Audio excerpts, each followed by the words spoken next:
Good morning everyone, প্রিয়াক্ষয় ব্লগসের আরেকটি নতুন ব্লগে আপনাদের সবাইকে স্বাগত জানাচ্ছি। আমি প্রিয়াঙ্কা। আশা করছি আপনারা সবাই ভালো আছেন, আমরাও ভালো আছি।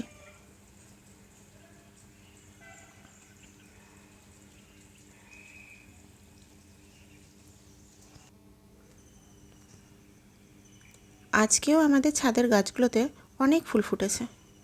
ফুলের ঝুড়ি পুরো উপচে পড়ছিল। এখন এই ওয়েদারটা না কেমন যেন, না শীত না গরম। এবার যেটা সমস্যা হচ্ছে, ফ্যান চালালে শীত লাগছে আর ফ্যান বন্ধ করে দিলে গরম লাগছে। এবার ফ্যান বন্ধ করে দেওয়ার পর আমার থেকেও বেশি গরম আমার পিতৃবাবুর লাগছে। পিতৃবাবুর যেটা সমস্যা হচ্ছে, ওর মাথা আর শরীর ভীষণ ঘামছে, শরীরের থেকে মাথাটা ভীষণ ঘামে। এবার ফ্যান যদি আমি সারা রাত চালিয়ে রাখি তাহলে সে ঘামছে না, কিন্তু যদি আমি ফ্যানটা বন্ধ করে দিই তাহলে শরীরের তুলনায় মাথাটা বেশি ঘামছে আর বালিশটা ভিজে যাচ্ছে। এবার আমি যেটা করছি, দুটো বালিশ নিয়ে শুচ্ছি আর একটা সুতির কাপড়। যখন দেখছি যে বালিশের এক পাশটা ভিজে যাচ্ছে তখন ওর মাথাটাকে তুলে মাথাটা ভালো করে মুছে বালিশটাকে উল্টে দিচ্ছি। আবার যখন দেখছি যে দুটো পাশে ভিজে যাচ্ছে তখন আর একটা বালিশ পাল্টে দিচ্ছি। আবার সারা রাত ফ্যান চালিয়ে রাখলে না ভয়ও লাগে, যদি ঠান্ডা লেগে যায় আরও বেশি পরিমাণের। যদিও বা এই 3-4 দিন আগে ঠান্ডা থেকে উঠলো সে। আবার যদি ঠান্ডা লাগে, ছোট বাচ্চা তো, ওকে নিয়ে ভীষণ চিন্তা আমার।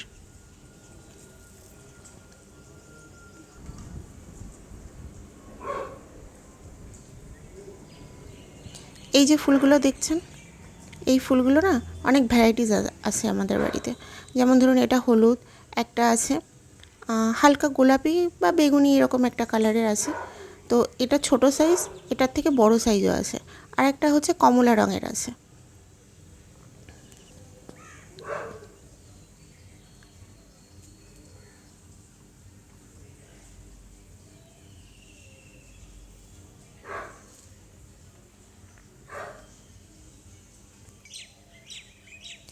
আর এই যে ধুতুরার ফলটা দেখছেন, এই ফলগুলো শিবরাত্রির দিন 5 টাকা থেকে 10 টাকা হয়ে যায়, বা বলতে পারেন অনেক সময় পাওয়াই যায় না।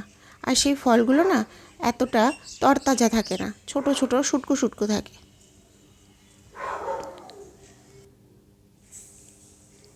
আর এই যে পিথিবাবু ঘুম থেকে ঘুমোচ্ছে, এখনও উঠে পারেনি। আর এই যে দেখছেন তো পায়ের কাছে কম্বলটা, ওর গায়ে না সারা রাত মোটে কম্বল বা চাদর কোনোটাই রাখতে পারি না, এরকম করে পা দিয়ে লাথি মেরে মেরে ফেলে দেয়। আর এই যে দেখছেন তো ফুলের ঝুড়ি উপচে ফুল ফুটছে, এত ফুল ফুটেছে আজ। অনেক ফুল ফুটলে যেটা ভালো হয়, ঠাকুরের আসন ভরে ফুল দিয়ে সাজিয়ে দেওয়া যায়,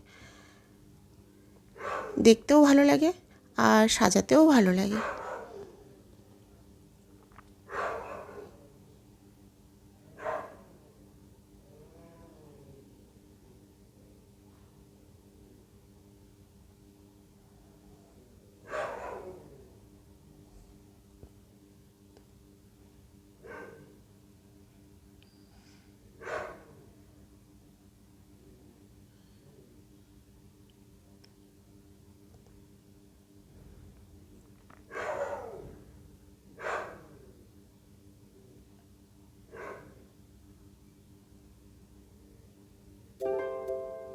আর এই যে পিতৃবাবু ঘুম থেকে উঠে খেয়ে দিয়ে এখন এই যে খেলবে এখন কিছুক্ষণ।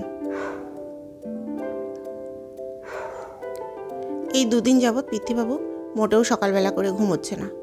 তার ফলে যেটা হচ্ছে, দুপুরবেলা যে সময়টা স্নানের টাইম হয় সেই সময়টা ওর ভীষণ ঘুম পায়। তো ওই সময়টা না ভীষণ তাড়াহুড়ো লেগে যায়। আর এই যে মা লাউয়ের তরকারি রান্না করছে। সাদা তেলের উপর আগে ডালের বড়িগুলোকে ভেজে নিয়েছে লাল লাল করে, তারপর সাদা তেলে কালো জিরে আর শুকনো লঙ্কা ফোড়ন দিয়েছে। এবার সেদ্ধ করে রাখা লাউগুলোকে ঢেলে দেবে, ব্যাস। আর নামাবার আগে ধনেপাতা কুচি ছড়িয়ে দেবে, ব্যাস কমপ্লিট লাউয়ের তরকারি।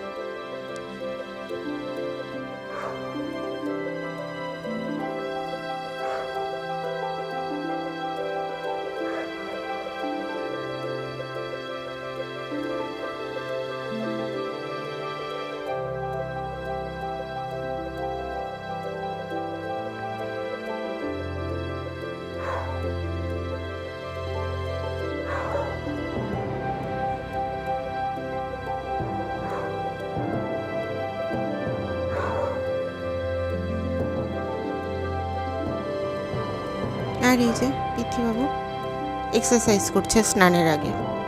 এটা রোজ দিনই করে, স্নানের আগে এরকম এক্সারসাইজ করছে। কিন্তু একটু আগে কিন্তু ঘুমের চোটে মানে সে দিশাহারা হয়ে যাচ্ছিল, তার সাথে সাথে আমি নিজেও। এত হুটোপাটা করছিল ঘুমের জন্য, কান্নাকাটি করছিল, ঘ্যান ঘ্যান করছিল। কিন্তু এই যে এখন দেখুন, যেই দেখেছে যে ওকে স্নান করাবো অমনি তার এক্সারসাইজ করা শুরু হয়ে গেছে। ও স্নান করতে গেলে না একটুও কাঁদে না, বরঞ্চ হয়তো বা মজা পায় খুব।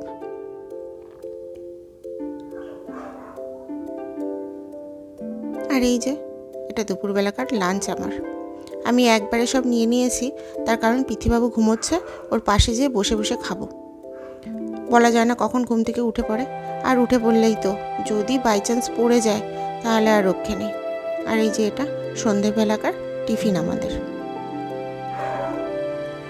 আজ একটু বাজারে গেছিলাম, তো হঠাৎ করেই গেছিলাম, একটা বিশেষ দরকার ছিল। তারপরে এই যে এই ফলগুলো, বেদানা আর আপেল, এটা নিয়ে এসেছি পিথিবাবুর জন্য।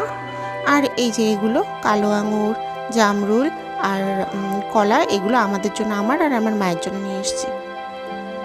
আর পিথিবাবুর এগুলো গরমে বাড়ি পরবার ড্রেস, ফতুয়া আর প্যান্টের সেট। ভালো কালেকশন পেলাম, তাই একবারে 1 ডজন নিয়ে আসলাম। সবসময় না এত ভালো কালেকশন পাওয়া যায় না, এরপরে বাছাই পড়ে যাবে, সেই কারণে একটু বেশি করেই নিয়ে আসলাম। আজকে তাহলে এই পর্যন্তই রাখছি। আমার এই চ্যানেলটিকে আপনারা অবশ্যই সাবস্ক্রাইব করবেন, আর যদি ভিডিওটি ভালো লেগে থাকে অবশ্যই একটি লাইক করে দেবেন। আপনারা সবাই ভালো থাকবেন, সুস্থ থাকবেন। আবার কথা হবে আরেকটি নতুন ব্লগে। ততক্ষণের জন্য টাটা।